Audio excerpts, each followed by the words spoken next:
ونعم الوكيل نعم المولى ونعم النصير رب اشرح لي صدري ويسر لي أمري واحلل عقدة من لساني يفقه قولي أعوذ بالله من الشيطان الرجيم بسم الله الرحمن الرحيم الحمد لله رب العالمين والصلاة والسلام على أشرف الأنبياء والمرسلين خاتم النبيين شفيع المذنبين رحمة للعالمين مولانا وسيدنا أبي القاسم محمد اللهم صل على محمد وآل محمد وعلى آله الطيبين الطاهرين المعصومين المنتجبين المظلومين الهداة المهديين لا سيما بقية الله في الأرض أرواحنا له الفداء ولعنة الله على أعدائهم أجمعين من الآن إلى قيام يوم الدين. أما بعد فقد قال أبو عبد الله الإمام الحسين بن علي عليه الصلاة والسلام اللهم صل على محمد وآل محمد الناس عبيد الدنيا والدين لعب على ألسنتهم يفوتونه ما درت معايشهم فإذا محسوا بالبلاء قلت ديانون. For Muhammad wa Muhammad salawat.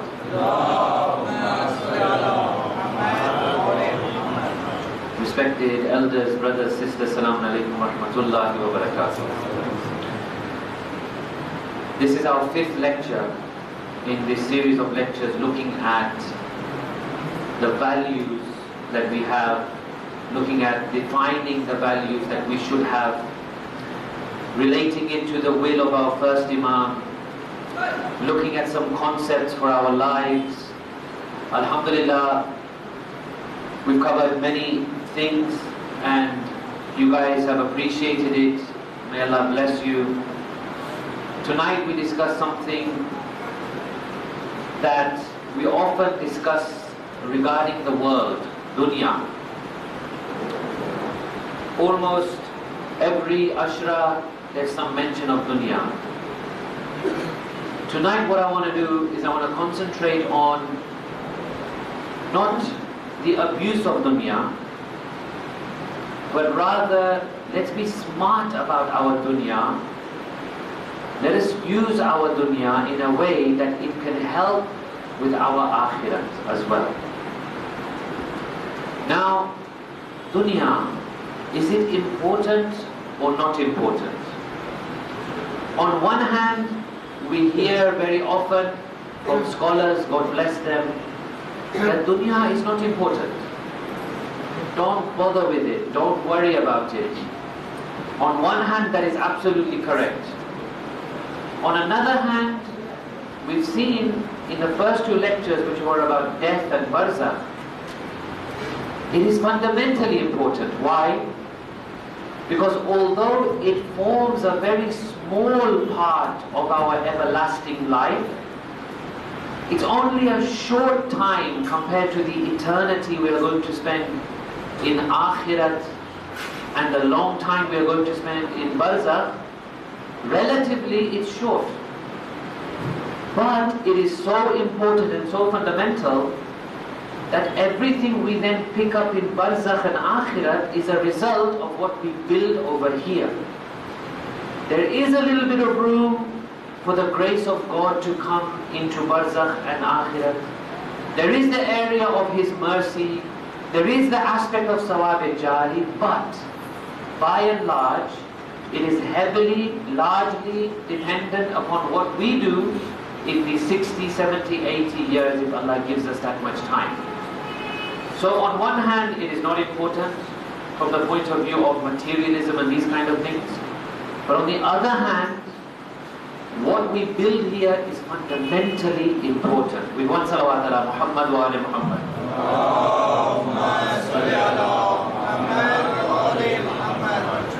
So the lecture title tonight is how to succeed in the world without jeopardizing the hereafter. Is it either world or hereafter? Can it be world and hereafter? This is what we're going to discuss. So you'll see with a few simple techniques and a few simple attitudes and values, we can make it world and hereafter. In fact, that's how it should be. That is how it should be. These two things of world and hereafter, they are made by the same being. They are governed by the same spiritual laws. So in fact it should be dunya and akhirat. We'll discuss how. Ayatollah Misbah Yazdi, may Allah grant him a long life, he's presented it in the following way. He says there are two ways of looking at the world. One is animalistic and one is human. The first one, the animalistic way of looking at the world, he calls it dunya hadafi, meaning that you make your hadaf, your aim, your objective dunya. In other words, you're here and the world is an end for you. It's your goal, it's your objective, it's your aim. So what is the kind of animalistic way of looking at the world? For example, a person lives his life in the following ways. He's hungry, he eats. He's thirsty, he drinks. He's tired, he sleeps. He has lustful desires, he fulfills them. He becomes angry, he lashes out. He feels threatened, he hits. He feels angry, he fights. He goes to sleep, he wakes up the next day, pretty much the same thing. Maybe in there somewhere he's fitting in a namaz. Maybe if it's the month of Ramadan, he's fasting. Maybe somewhere along the line he'll shed a tear for Imam Hussein. Maybe he'll do a few more good deeds. But overall, his attitude and approach to the world is animalistic. He is dunya hadafi. His hadaf, his maqsad, his objective is dunya. Then we have the human way of looking at dunya. Human way is what Ayatollah Misbah says, this is dunya guzari, meaning you guzar, you pass by the world, you use it as a place of passing by. It's not a permanent place, it's not your goal, it's not your objective. You actually accurately place the world in the hierarchy of the structure of the universe. Let me not get too complicated. You recognize it for what it is. You recognize that you have to be here in order to build your next life. So what do? You live as cleanly, purely, successfully as possible. However, in the front of your mind, you are perfectly aware that this is not my goal. This is my means to a goal. I'm not here to stay. I'm passing by. I'm like a traveler in this place. I'm going somewhere else. This is just for me to pass through briefly. And while I'm here, I do as much as I can to prepare for my ongoing journey. With one salawat ala Muhammad wa ala Muhammad.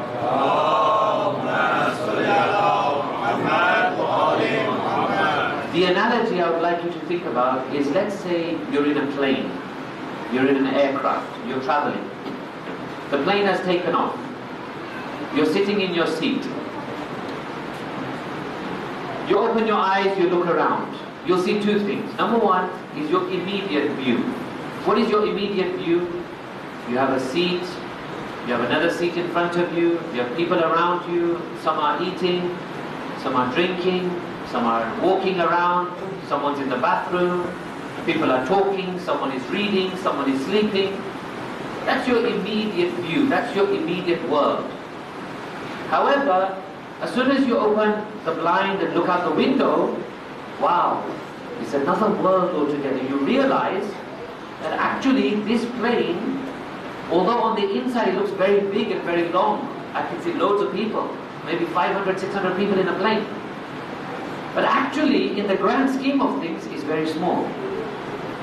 There is a world above, there is a world below. Things are in perspective, I understand. What else happens in a plane? Number one, you have no power over stopping the plane. You can't tell the pilot, can you just stop and let me off here and then pick me up later? You can't do that. You have no power over the plane. You have no power over the direction of the plane. It's going. You can't ask it to stop and to wait while you get ready. So the world is like this. It's going at a frantic pace. Our lives are going really quickly. But we somehow have been caught up in it, and we are still confined to that small, narrow view of the plane. We haven't understood sometimes the larger picture of where this plane is. Where does this world rest within the cosmos of the creation of Allah subhanahu wa ta'ala? So inshallah today we want to look at that kind of concept in a bit more depth. So the value which we extract here, the value is to see the world as a place of passing by and not as a place of permanence. That is the value. If we can instill that value into us, into our minds, then it's a big achievement. To keep telling yourself, to keep explaining to yourself, I'm only passing through. I'm not here to stay. You've not been created for this place. You've been created for a much grander, amazing place. With one salawat ala Muhammad wa ala Muhammad.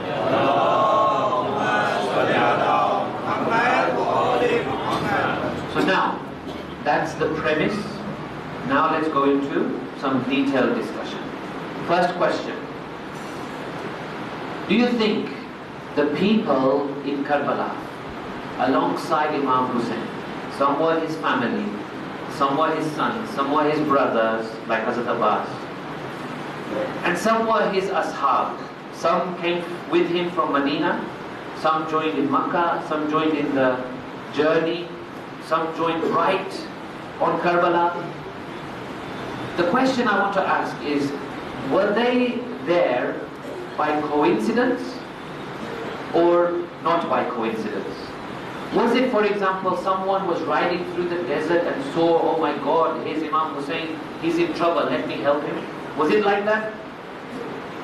So here, we will say no. None of them who were there in Karbala on the side of Haqq, on the side of truth, none of that was coincidental. Each and every one of them was there because somewhere along the line, they had made the right decision. So in life, there are a number of critical decisions which come along. With one salawat, please, ala Muhammad wa ala Muhammad.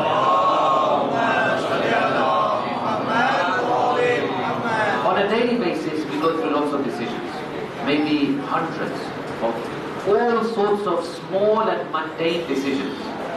However, at milestones in our life, we will come across a few critical decisions. Critical, very momentous, very important decisions. Like what? Like, for example, what to study. Big decision. What profession to go into. Big, big decision. It's going to impact the rest of your life probably. What kind of very close friends to have? Big decision. It can shape a person's youth. That youth will change and shape his adulthood. Whom to marry? Big, big decision, isn't it? When to marry? Massive decision. We are really playing with fire the more we delay that decision of marriage. These are massive decisions. Times will come in your life, you'll be faced with a decision, do I do this or that? And we need to be prepared. If we're not prepared for those momentous decisions, our life can take a very bad turn indeed. And we see it in Karbala. People had the opportunity to accompany Imam Hussein. People, some of them, Imam himself approached. I don't have time to go into details, but I'm sure you remember the story of Abdullah al-Juhfi. When Imam goes to him, Imam actually walks over to him and invites him and says, join me. And he says, I'm not going to come because I've got my own life, but here's my horse and here's my sword. Imam says, I don't want them. I came for you. If you're not coming, I don't want anything else. So he failed. And other people succeeded. Now, what makes a person take the right decision? When we are confronted with these things, should I do this or should I do that? What makes us take the right decision? This is what we're going to look into with a salawat ala Muhammad wa ala Muhammad.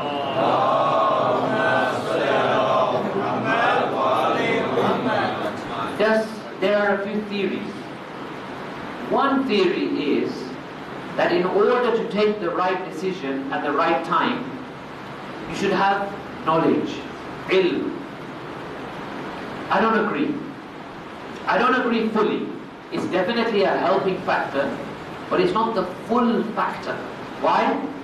Look at Karbala once again. Were there people on the side of Yazid who had knowledge? Were there people there who knew what they were doing? Definitely. The commander of the army himself, Umar Asad, may Allah curse him, he himself was toying with the idea of switching sides until the last moment. He had a debate with him. It's all recorded in history. He was talking to himself, similar to what we discussed about Hur yesterday. He was talking to himself, he was asking himself questions. Finally he said, do I want Akhirat, which is very far away, or do I want the government of Rai, which is immediate? And he said, I'll think about the Akhirat later.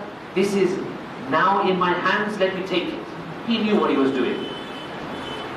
All of them, probably, if not the vast majority of them, knew what they were doing. So ilm is not the complete factor in making the right decision. Second, what about someone will say, it depends on your background, your parents, your grandparents, how good they were. Again, in Karbala, you see very, very noble, so-called noble people on the side of Yazid. So that's not a factor. It may be a contributing factor, but it's not the total factor. In this regard, we are given the answer by Imam Hussain alayhi salatu wasalam himself with one salawat.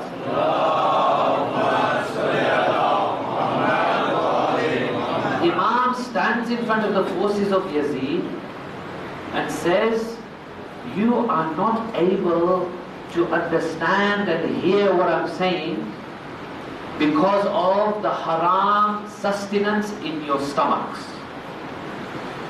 Haram sustenance, haram rizq, is one of those obstacles to making the right decision. Honestly, it clouds the mind. It clouds the soul.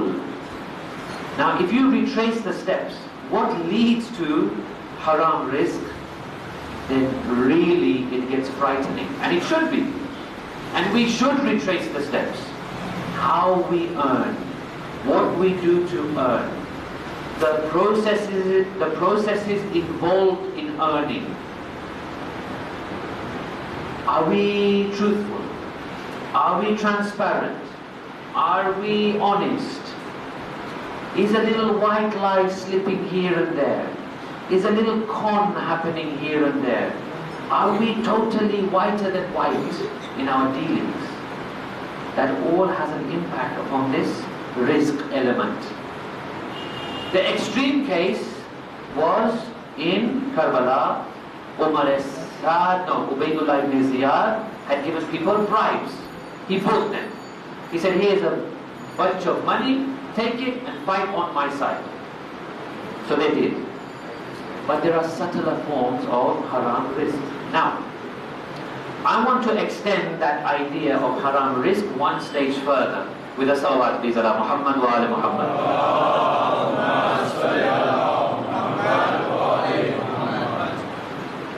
It's not only haram rizq. Haram rizq is a representative of what I'm talking about. What I'm talking about is sins in general. Haram rizq is one of those. It's a bad one, but it's just one of those. Sins in general will cloud your decision-making process. It will not allow you to make the right decision. And that again comes down to the way we see the world. A quick narration from the glorious life of our beloved Messenger Muhammad sallallahu alayhi wa sallam.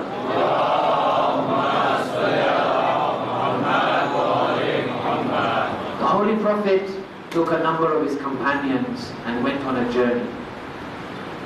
They decided to rest for the evening. It happened to be a desert. In a desert, things don't grow. You don't find anything like trees and plants. He says to his companions, go and gather some wood so we can make a fire. The companions said, Ya Rasulullah, this is a desert. We're not going to find any wood or any of these things. He said, go and look carefully and dig around and look around and you'll find some. So they go. Each person spent, good amount of time. Each one of them brought back a few twigs, a little bit of a branch, small amounts. And they all came and put it down in front of the Holy Prophet. This small amounts ended up in a big pile of wood. Rasulullah said, in this way, our unaware sins gather ready to show Allah on the Day of Judgment. We don't know sometimes we're sinning. We don't know sometimes the impact which is happening upon our hearts by the world around us. Things you hear, things you see, it's all having an impact whether you like it or not sometimes. So where is all this being stored? We've said already in the first two lectures, it's being stored over here in your soul.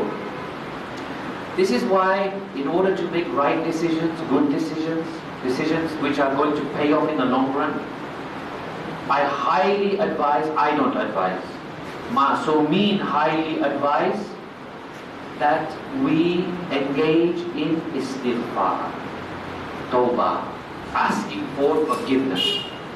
So what you do, you set a small amount of time, maybe 2 or 3 minutes, maybe 5 minutes. If you're that busy, 1 minute a day, at a time, when you choose.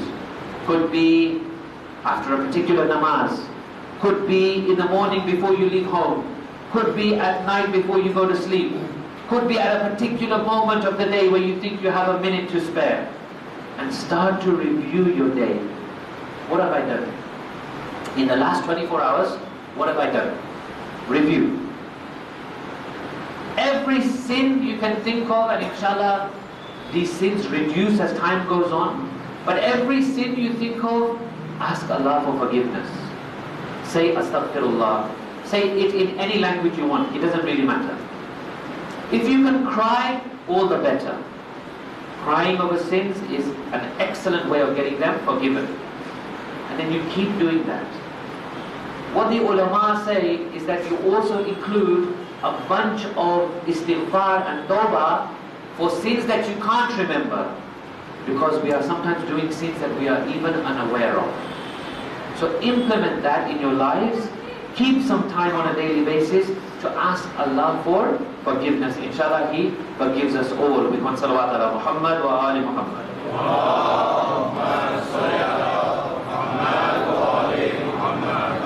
Now this is when we do sins, guna. However, there's another worse situation than this. Sometimes we become so habituated, it becomes such an adat for us to do guna, that those gunas add up and they form a habit. And then sometimes, na'uzu billah, God forbid, we are doing those sins without even realizing. It's just become a way of life. Now what to do in this situation? This requires a little bit more specialist treatment. So I'm going to propose 3 steps that we deal with these sinful habits when guna becomes a habit. With one salawat, please, ala Muhammad wa ali Muhammad.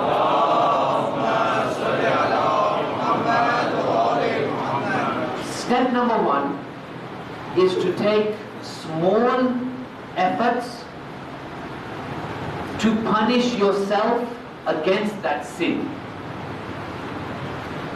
A story will highlight this better. A politician goes to a wise man and says, I want you to help me. He says, sure, what's the problem? He says, in the course of my work, I feel very proud. Politicians, they have power, they can direct lots of things. So he says, I feel very arrogant, I feel very proud. Tell me something to do. He said, okay, he said, this pride is something very deep. Maybe we can't remove it in one go. It has to be slowly maybe. He said, as a first instance, I want you to go outside where you see lots of shoes of people and go and straighten them all out. Put them all nicely, pick them up with your hands. No wearing gloves, none of this stuff. Pick them up with your hands and put them all nicely in a row, arrange them, and then we'll talk more.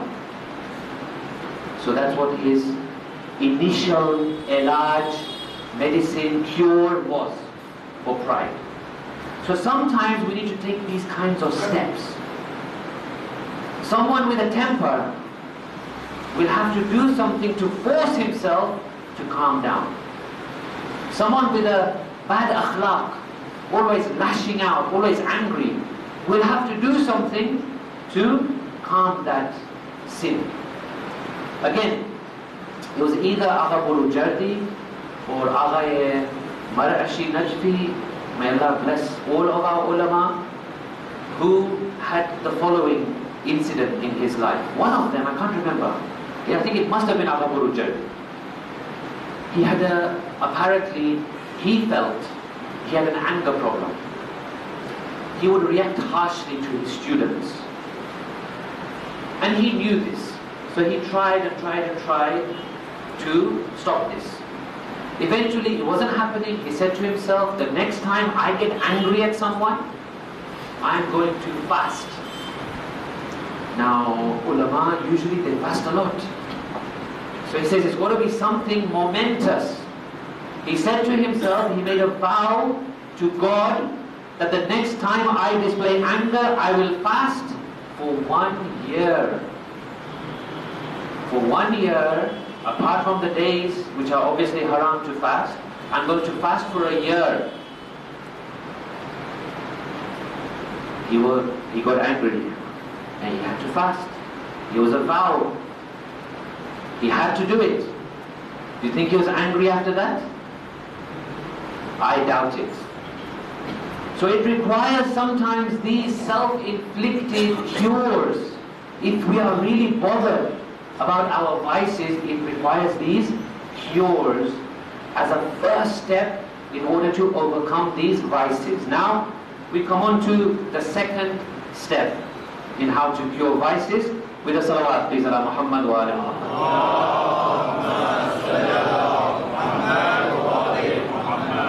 The second solution is something which I want to say, and believe me, hand on heart, this is not applying to anyone here. But because humans are humans everywhere, I reckon these things also exist here. Allahu A'lam. Allah knows better. These are some of the things I've picked up on my travels and in my very limited, humble experience. So I meet people, and one thing which I've noticed is that some people have the habit that they will sin, and then what they do, and sometimes it's quite funny, what they do is they make up excuses for themselves in their sin.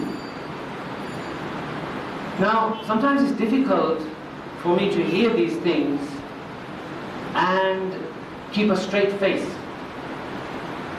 So I'll give you one example. A lady once said to me, she said that for some reason I cannot bear to recite my namaz-e-fajr. My namaz of fajr gets qaza every day. Now, number one, she shouldn't even be telling me this. Number one. So I advised her. I said, look, you shouldn't really be telling me this. But she says, no, I want you to hear me out. So my namaz gets qaza. Okay, your namaz gets qaza. And then she says something very funny. She said, it gets qaza, I can't be bothered to get up, bathroom, wuzu, come, musalla, pray. I can't be bothered. But Allah is not going to punish me. I said, how come? She said, because meri hazri lag jati hai. I said, can you explain please? She said, in the divine register of Allah, meri hazri lag jati hai. I'm marked as present, not absent. And He's not going to punish me. I said, okay, can you explain? I'm like, how? She said, what I do is, at the time of Fajr, I sit up in my bed with my blanket on me. I take my tasbih, I'm half asleep, half awake, and I do some subhanallahs, astaghfirullahs, this, that, and I know He's so kind and merciful, ke meri hazri lag jati hai. I am marked as present. And I know He's not going to punish me. I said, subhanallah, you know a Lord which even the Holy Prophet didn't know this Lord. Even Quran doesn't speak about this Lord. This Lord is an amazing self-creation of yours. We make excuses to kind of make ourselves feel better. Now that was slightly humorous, but it happens. It happens alarmingly. Let me tell you one or two more. Some people say, I do this sin, but Allah is not that cruel that He will punish me. He's merciful. We don't understand that sometimes punishment is a mercy. Not sometimes, every time. His punishment is actually a mercy, because He's given you so many chances, so many opportunities, so much guidance, that the only way to purify you and bring you back on the right path is to punish you. It's a mercy in itself. But we live in this world, this fantasy world. He's not going to punish me. Another thing that we do, another one of these excuses, with a salawat ala Muhammad wa ala Muhammad. Allahumma salli ala Muhammad wa ala Muhammad. Another one of these excuses, and this is like a classic. This one I hear a lot. So, on a number of occasions, sisters who don't observe hijab. Now, of course, there are as many male examples as female ones, but this is just coming to mind. Sisters who don't wear hijab. So they will say things like, I know I don't wear hijab, but at least I don't backbite. Whereas other people wear hijab and backbite. I say to them, these are two different things. So what if someone wears hijab and backbites? She shouldn't. And so what if you don't wear and you don't backbite? You should wear. These are two separate things. We shouldn't be thinking like this. It doesn't make sense. These are two different laws. It's like saying, oh, I steal, but at least I don't murder. It doesn't make sense. These are two different crimes in the eyes of Allah. Let's not make silly excuses for ourselves. And the best one, this is the one I like the most. I do this sin, even I've seen Maulanas and Mulyanis do this sin. Wow. So what? If they do it, so what? That doesn't excuse anyone. If they do it, they are going to meet their own Creator. They'll have to answer for their own deeds.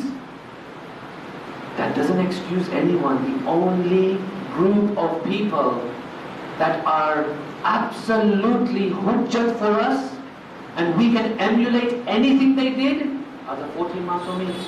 Apart from that, we don't have hujjat in any human. We cannot emulate any human and say, this is a divine human, except for 14 Masumin.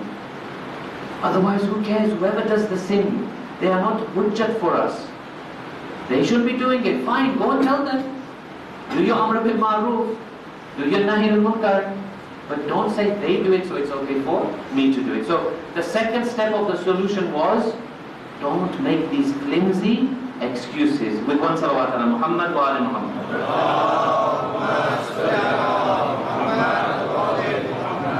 The third solution, and this is probably the deepest, this is when we come over steps 1 and 2. This is where it requires some self-reflection, some introspection, examination of the self.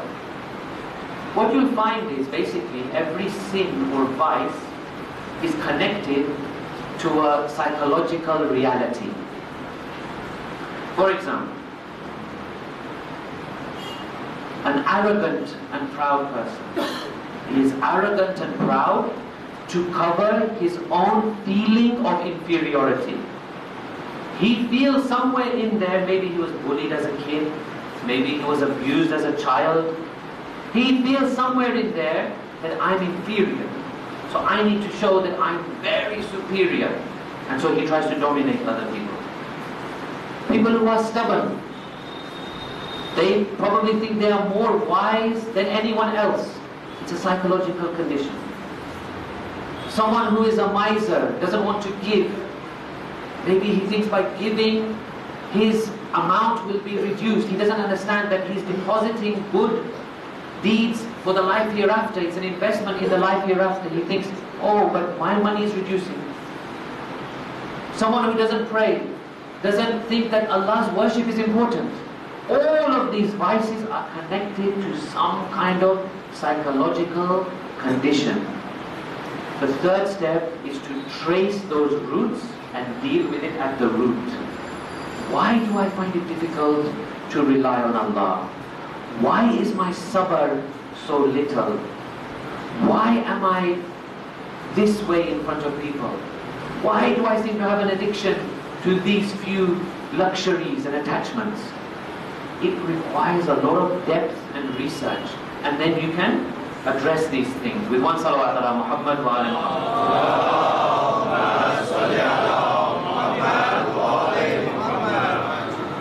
There's a hadith which is from our first Imam, Imam Ali alayhi salatu wassalam.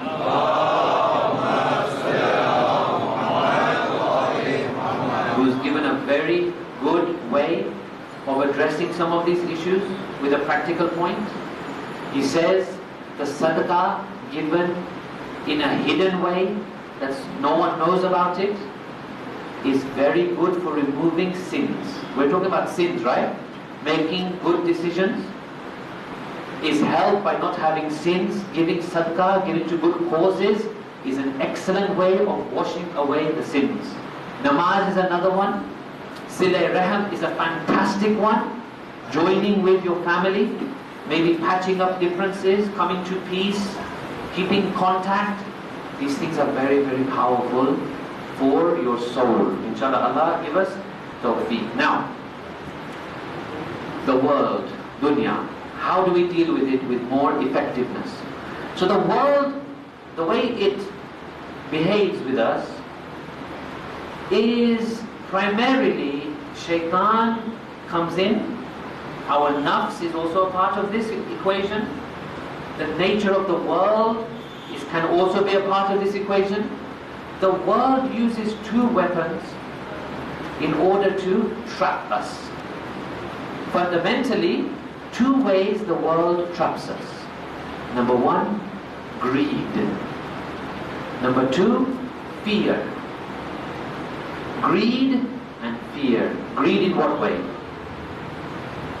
He has something, I want it.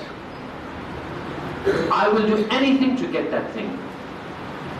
Fear in what way? I have this thing, no one else should have it. I don't want to lose it. These are the two key weapons of shaitan. Greed and fear. With the salawat ala Muhammad wa ala Muhammad.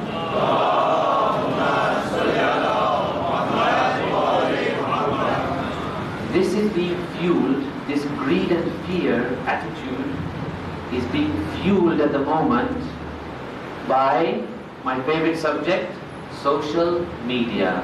You remember me as the Maulana who didn't like social media. Social media has fantastic benefits, undoubtedly. For example, business links. For example, advertising, marketing, it's fantastic. For example, on a social level, if you want to raise awareness of an issue, a problem, a scandal, something to do with truth and batil, haqq and batil, you can use social media, you can reach millions of people within minutes. It's a fantastic tool when used wisely, undoubtedly. However, when used to fuel these things, greed and fear, it's very destructive. I will talk a bit more about it when we come on to societal pressures, which is the next one.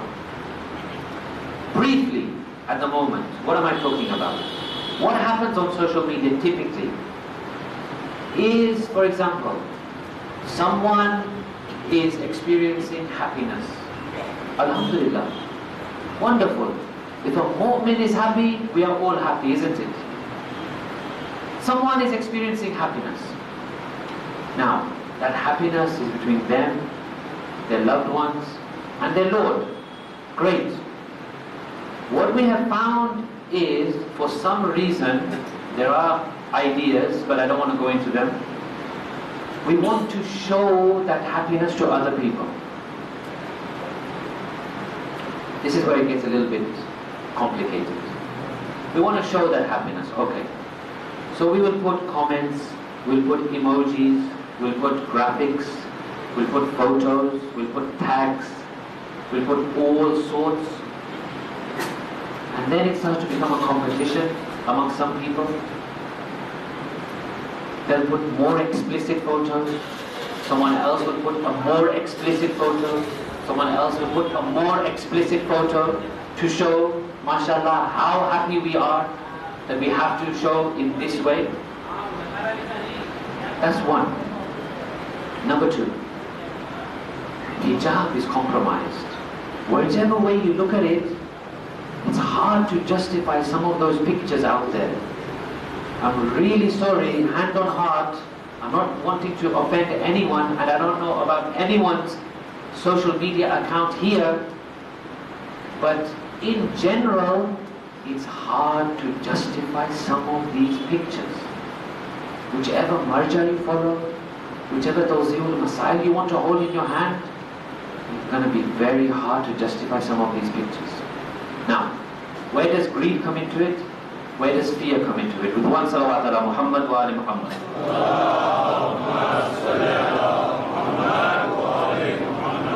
Greed.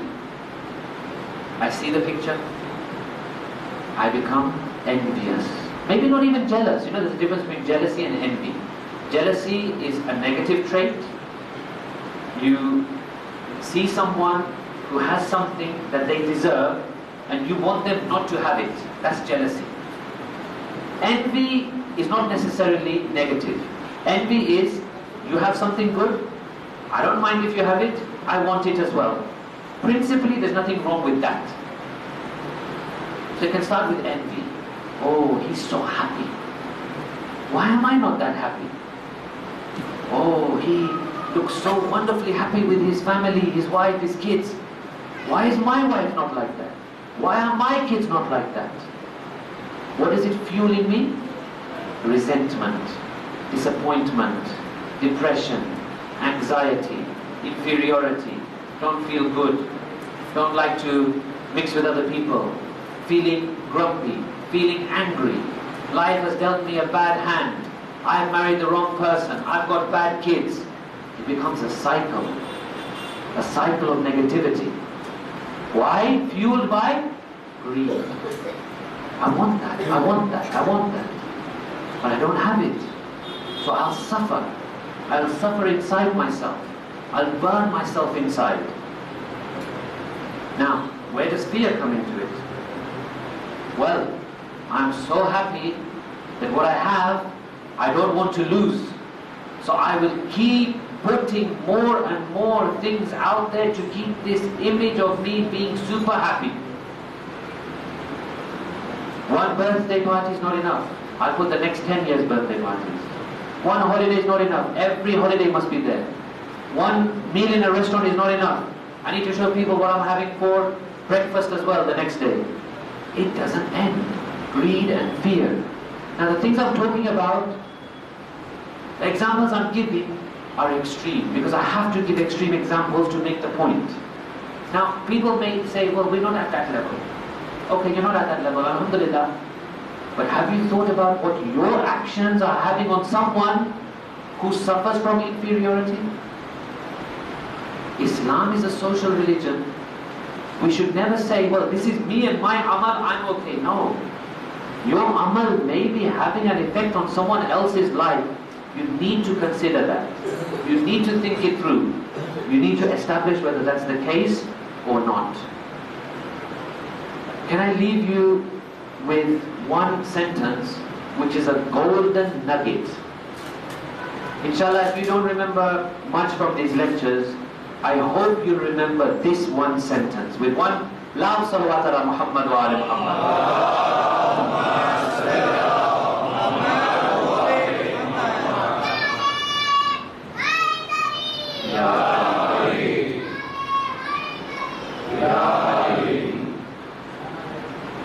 Too many people spend money they don't have to buy things they don't need, to impress people they don't know. That is a sad reality of our time.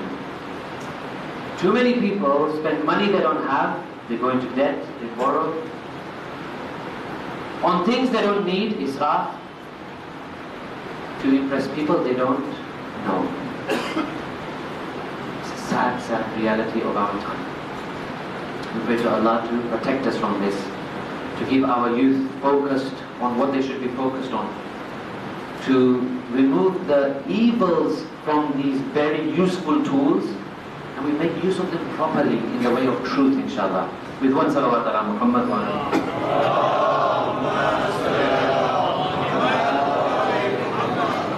Now, in this discussion, the power of Imam Hussein must be mentioned. Why is he so powerful in this discussion particularly? Imam Hussein basically changed the rules of the game.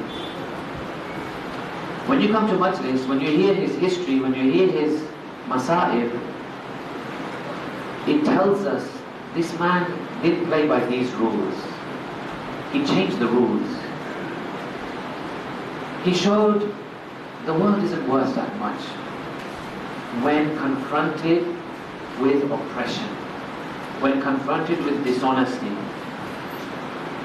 He showed even the lives of his loved ones were not worth as much as truth, freedom, honesty, dignity, honor. He showed not only is Yazid evil, but he has trained us to not only hate Yazid, but to hate Yazidiyat. Everything to do with that man is hated. Otherwise, he's in history, he's gone. We remember him with a lot of ill feeling and hatred, and we curse him. Why? Because he stood for something horrible. So we hate Yazid, we hate Yazidiyat. We love Hussein, we love Husayniyat. Everything that he stood for, we love. This was the power, this is the power of Imam Hussein.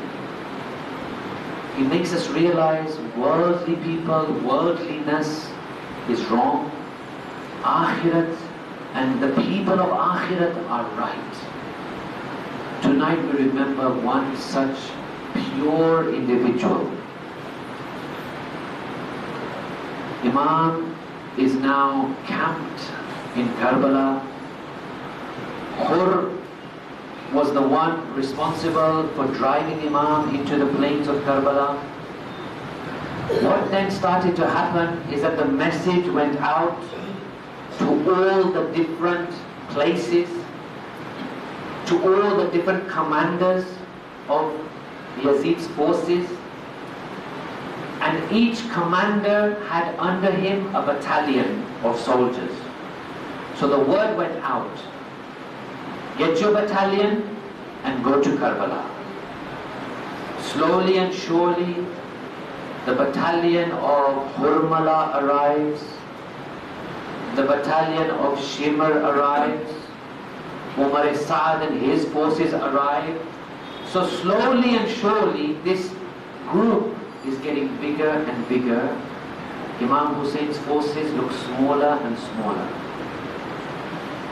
Janab Zainab comes to her brother. She says, my brother, as I look over there,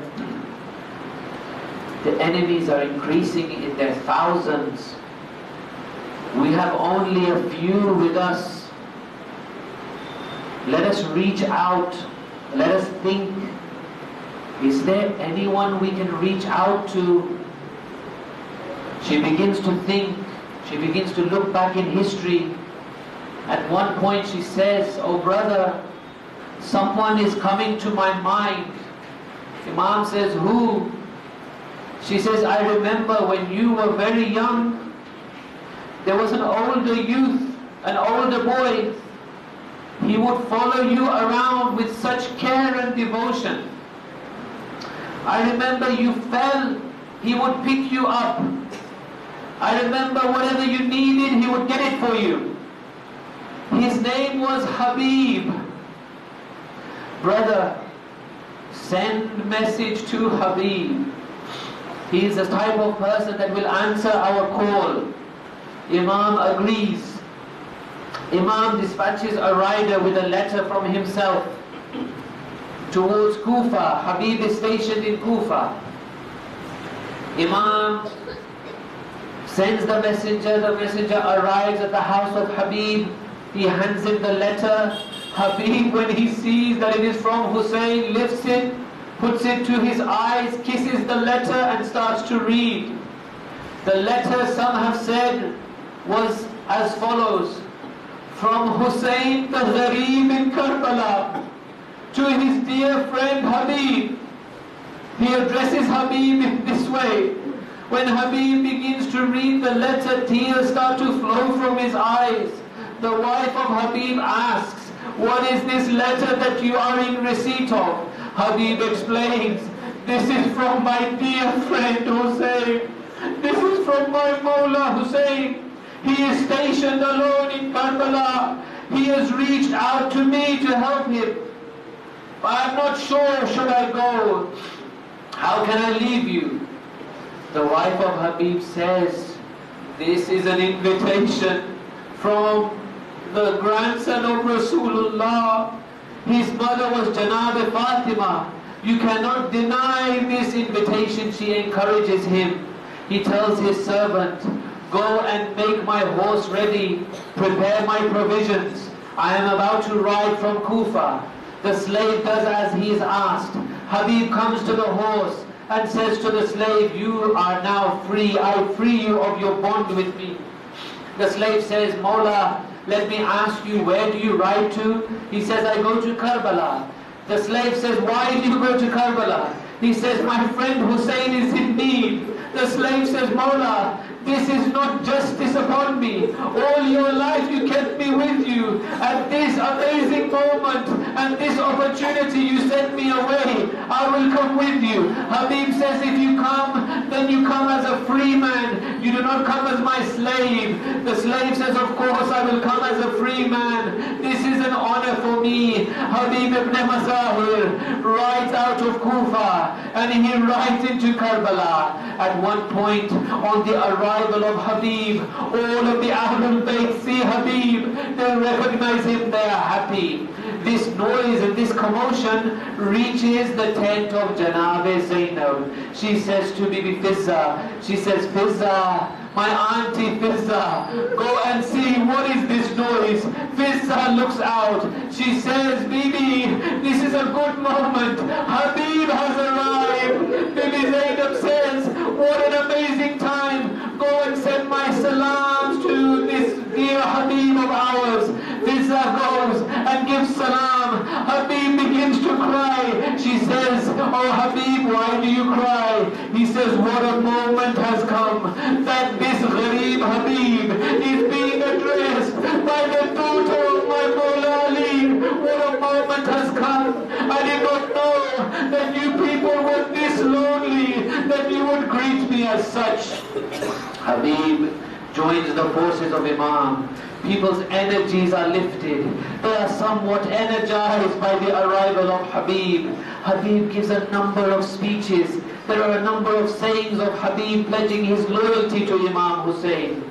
And then we come to that fateful day of Ashura. Habib at one moment, he comes to Imam. He says, Abba Abdullah, I wish to request you for something. I don't know what would be the situation of Imam Hussein's heart when he knew what was coming from his friend.